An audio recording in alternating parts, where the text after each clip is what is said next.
Assalamualaikum warahmatullahi wabarakatuh. Perkenalkan, nama saya Fitra Ramadhani. Saya berasal dari IPS 1 semester 6 UIN Sumatera Utara. Di sini saya akan menjelaskan materi saya yang berjudul Paradigma dan Landasan Filosofis Penelitian Kualitatif. Sebelum itu, saya ingin memberitahu bahwasanya sumber yang saya gunakan merupakan sumber yang terpercaya berupa buku yang berjudul Metodologi Penelitian. Bukunya seperti di sebelah kiri saya, yang ditulis oleh Salim dan Syahrum. Nah, sebelum itu saya akan menjelaskan apa sih pengertian dari paradigma, apa sih pengertian dari penelitian kualitatif. Jadi, disimak ya videonya.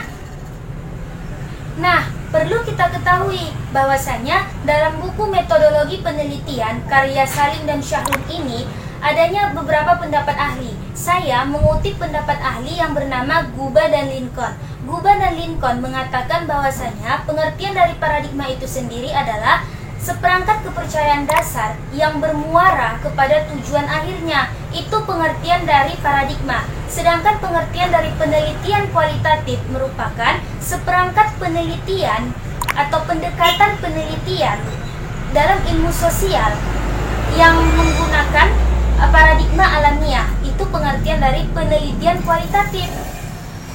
Nah, setelah saya menjelaskan pengertian dari penelitian kualitatif, saya ingin menjelaskan sedikit tentang penelitian kualitatif itu sendiri.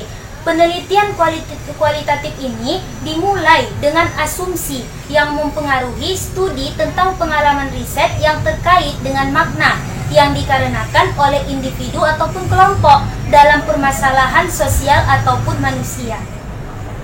Selain saya menggunakan sumber terpercaya berupa buku Metodologi Penelitian karya Salim dan Syahrum, saya juga menggunakan sumber terpercaya berupa jurnal yang berjudul Paradigma Penelitian Kualitatif dan Filsafat Ilmu Pengetahuan dalam Konseling karya Juliana Batubara. Nah, di dalam jurnal tersebut terdapat perkataan bahwasanya paradigma itu dalam penelitian kualitatif terdiri dari 3. Yang pertama adalah post-positivisme, yang kedua konstruktivisme interpretivisme, dan yang ketiga adalah kritis ideologi. Setelah saya menjelaskan bahwasanya di dalam paradigma penelitian kualitatif terdiri dari 3 paradigma, saya akan menjelaskan satu persatu dari paradigma tersebut. Dimulai dari paradigma yang pertama adalah paradigma post-positivisme. Paradigma post-positivisme mengatakan bahwasanya tidak akan bisa mendapatkan suatu fakta dari suatu kenyataan apabila si peneliti memberikan jarak terhadap suatu kenyataan. Dengan kata lain bahwasanya peneliti dengan fakta atau dengan realita harus bersifat interaktif. Bukan hanya itu, ciri-ciri dari paradigma post-positivisme yang pertama adalah reduksionistis, yang kedua logis, yang ketiga empiris, dan yang keempat adalah berorientasi sebab dan akibat. Nah, bukan hanya ciri-cirinya, adapun tujuan dari paradigma post-positivisme adalah untuk menjawab persoalan sosial yang terjadi ataupun yang berada di luar individu. Jadi, itulah dia penjelasan yang pertama, paradigma post-positivisme. Saya akan menjelaskan paradigma yang kedua, yaitu paradigma konstruktivisme interpretivisme, yang itu merupakan paradigma yang memandang bahwasanya suatu kenyataan itu hasil dari konstruksi atau bentukan dari manusia itu sendiri. Setelah saya menjelaskan beberapa paradigma, dimulai dari paradigma post-positivisme, paradigma konstruktivisme interpretivisme, saya akan menjelaskan paradigma yang ketiga atau yang terakhir itu adalah paradigma kritis ideologis. Nah, paradigma kritis ideologis mengatakan atau memandang bahwasanya kenyataan itu tidak akan bisa dilepas dari pengamat, atau dengan kata lain tidak akan bisa dipisahkan. Dan juga nilai yang dianut pengamat itu akan sangat berpengaruh terhadap fakta dari kenyataan tersebut.